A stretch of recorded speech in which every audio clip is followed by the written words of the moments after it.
Le plus difficile dans le concept chrétien de la Trinité, c'est qu'il n'existe aucun moyen de le comprendre parfaitement et complètement.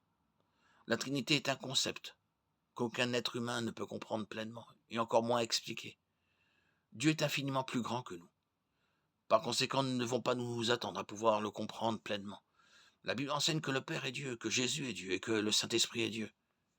La Bible enseigne également qu'il n'y a qu'un seul Dieu. Bien que nous puissions comprendre certains faits concernant la relation entre les différentes personnes de la Trinité, en fin de compte, cela est incompréhensible pour l'esprit humain.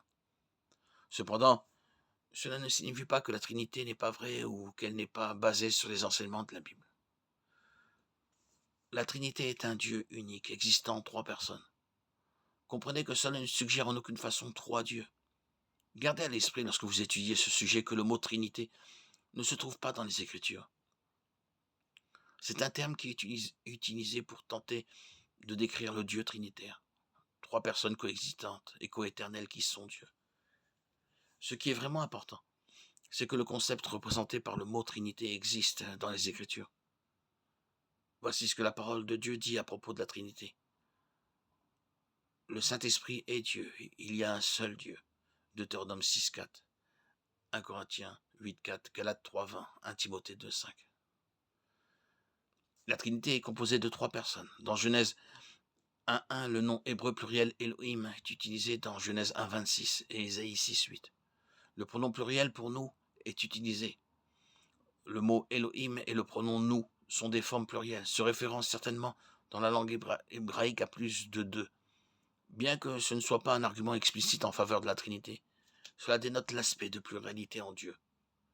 Le mot hébreu pour Dieu, Elohim, permet définitivement la Trinité. Dans Ésaïe 48,16 et 61,1, le Fils parle en faisant référence au Père et au Saint-Esprit. Comparez Ésaïe 61,1 à Luc 4, 14, 19 pour voir que c'est le Fils qui parle. Matthieu 3, 16, 17 décrit l'événement du baptême de Jésus. On voit dans ce passage Dieu le Saint-Esprit descendre sur Dieu le Fils, tandis que Dieu le Père proclame son plaisir dans le Fils. Matthieu 28, 19 et 2 Corinthiens 13, 14 sont d'autres exemples de passages qui présentent trois personnes distinctes dans la Trinité.